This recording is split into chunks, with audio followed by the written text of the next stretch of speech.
out in the streams of life, the pain and the sorrow. Ons is weer terug en ons is weer terug op dieselfde trant en tema. En wat belangrik is dat ons verstaan, waar is ons op pad heen? Dit moet die vraag die hele tyd wees, maar om te weet waar is ons op pad heen en verwysing na die padkaart, dan moet ons weet waar ons is. En as jy met 'n padkaart werk, moet jy maar sit en sê, weet jy wat, dis waar ek nou is. En waar is ons nou? Kyk 'n bietjie na Tweede Kronieke, ek lees gewoonlik maar uit die Engels uit. Tweede Kronieke 13 verduidelik vir my 'n skrifgedeelte, want ons in meer besonderhede na gaan kyk van Samuel.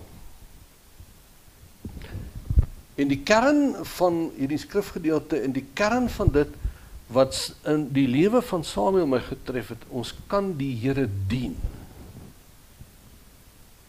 Ons kan elke Sondag kerk toe gaan. Ons kan alles doen wat die dominee van ons verwag.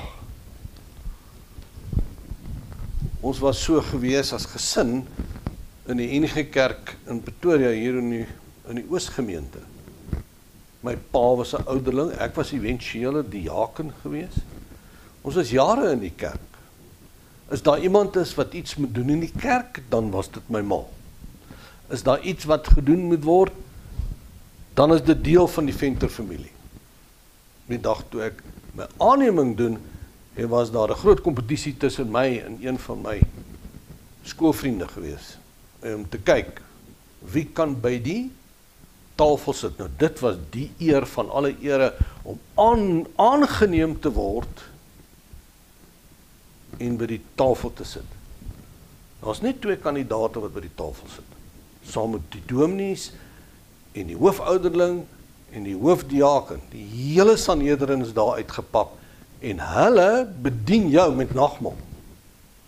Flippin awesome. En weet jy wat? Ek het by die tafel gesit. Ek was baie trots daarop, want ek het 'n nuwe soet opgekry. Maar van God het ek niks geweet. En waaroor gaan het? In vers 11 lees ek, they offered to the Lord every morning and every evening burnt off sacrifices and incense of sweet spices. They set in order the showbread on the table of pure gold and attend to the golden lampstand. Dit was die funksie van die priesters. That its lamp may be lighted every evening. Maar luister nou. For we keep the charge of the Lord our God, but we have forsaken him.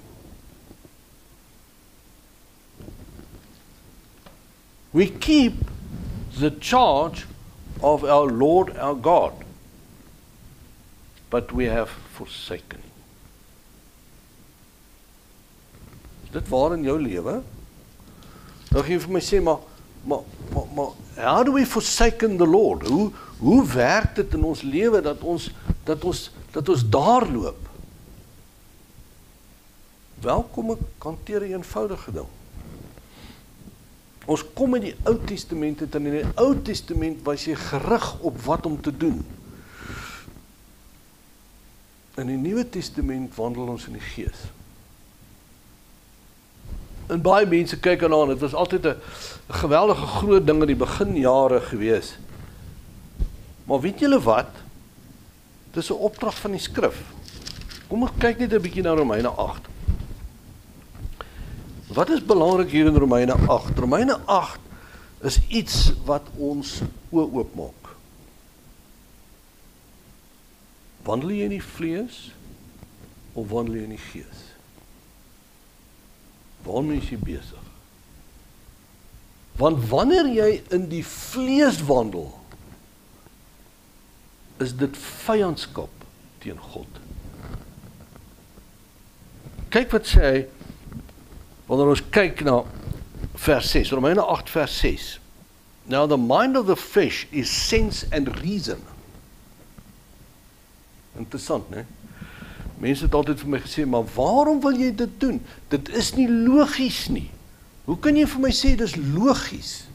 Want God het jou 'n brein gegee.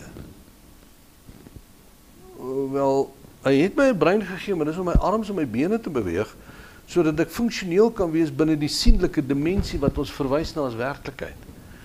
Dit was nogal 'n redelike ontdekking gewees. Now the mind of the flesh is sense and reason without the Holy Spirit. Ek lees in die Amplified Bible uit. That is death. Death that comprises all the misery arising from sin. Hy stel dit gelyk aan sonde, né? But the mind of the Holy Spirit is life, soul, and peace forever.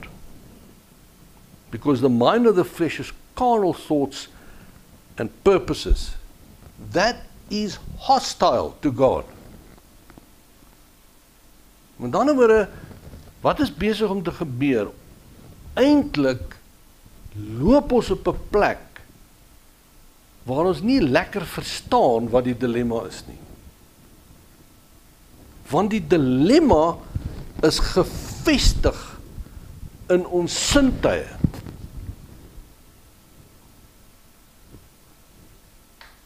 Ons is vasgevang in die wet van lineariteit. Nou kom ons hanteer vinnig die wet van lineariteit. Lineariteit werk as volg. Nou die mens is daarop ingestel. Ek weet hier's 'n probleem. Hier's 'n probleem voor my. Ek sien hierdie probleem. Ek het hierdie probleem. Nou begin ek dadelik 'n uitkoms soek. Ek is so bedraad. Ek begin dadelik 'n uitkoms soek. Ek begin kyk, waarheen moet ek gaan? Wat moet ek maak? Hoe moet ek maak? Wat moet ek hiermee doen? En dan begin ons vir ons 'n metodiek uitwerk. En dan kry ons 'n metodiek. En dan sê ons vir onsself, goed, om by hierdie probleem verby te kom, moet ons hierdie metodiek uitleef. En nou begin ons die metodiek uitleef, en dan werk dit nie.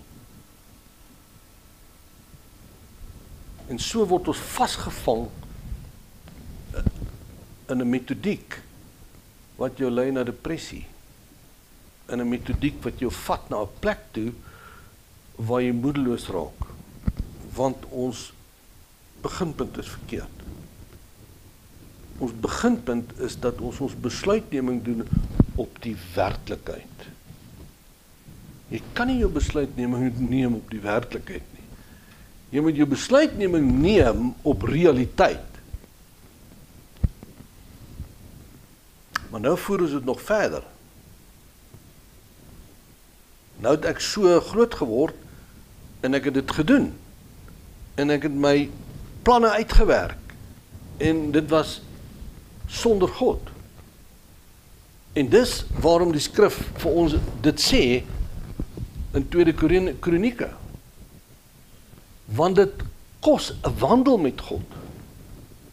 Die interessantheid is, nou raak ons betrokke in 'n situasie waar ons nou wedergebore raak. Maar nou die wedergeboorte moet ons vir 'n oomblik op sy sit, net om te verstaan, maar wat ons eintlik doen, is ons het 'n prentjie. Ons het 'n prentjie van die lewe, wat ons gebou het op die beginsel van lineariteit, gebaseer op werklikheid. Dit klink soos 'n wetenskaplike met 'n klomp geleerde woorde, maar bly net by my. Hier is ons prentjie.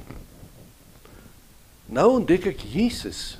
Nou word ek geleer dat Jesus kom om vir my hierdie prentjie te gee. Jesus kom om hierdie prentjie vir my uit te lê en te voltooi. Nou begin ek Jesus soek, sodat ek my prentjie kan kry. Ek beweeg nog steeds in werklikheid. Want niemand het vir my gesê, daar's 'n ander wêreld wat ek kan penetreer nie. Ek neem my besluite op die werklikheid. En wat gebeur? Die lewe raak 'n absolute treurmare. En ek weet, die jeug gaan daai woord nie verstaan nie. Ek weet, my kinders gesels en praat. Dis 'n treurmare. Misery. Maar jy dien God. Is dit waar jy jouself bevind? So jy sit in hierdie snaakse gevoel. Jy soek na die Here, want jy weet daar's iets beter. Jy soek na die Here, want diep binne in jou roep dit om bo op die berg te kom. Maar eintlik moet Jesus jou prentjie voltooi. Want jy is vasgesluit in werklikheid. Jy is vasgesluit in die sienlike. Ek wil net kom om vir jou vanmorgen sê, ons kan nie so leef nie. Want dis vyandskap teen God. Nou, hoe kom ek uit? Hoe kom ek uit dit uit? Ek kom uit dit uit, net op een manier. Ek begin my wandel met God gebaseer op die regte fondasie. Luister weer na my getuienis. Dis 'n baie interessante getuienis. Ek het self weer daarna gedink en daaroor gepeins.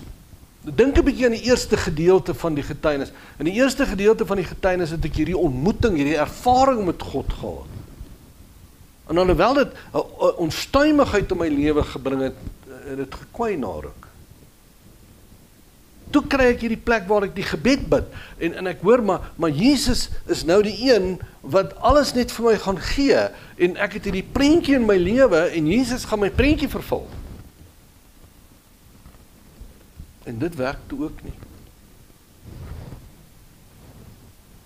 Nou kom ons en ons sê, wat gebeur toe aan die einde? En dis toe waar ek in hierdie muur inloop, hier by 2009, 2010, 2011. En ek kan nie verstaan waarom ek in die muur inloop nie. Ek kan jou sê, daar was 'n keuse gemaak in die verkeerde rigting. Want niemand het my die padkaart gewys nie.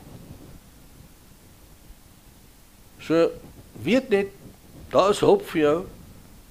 As dit is waar jy jou vandag bevind, dan wil ek vir jou sê, daar's 'n lig in die pad, bly net by my, ons sal daar kom, sien julle weer in deel 3.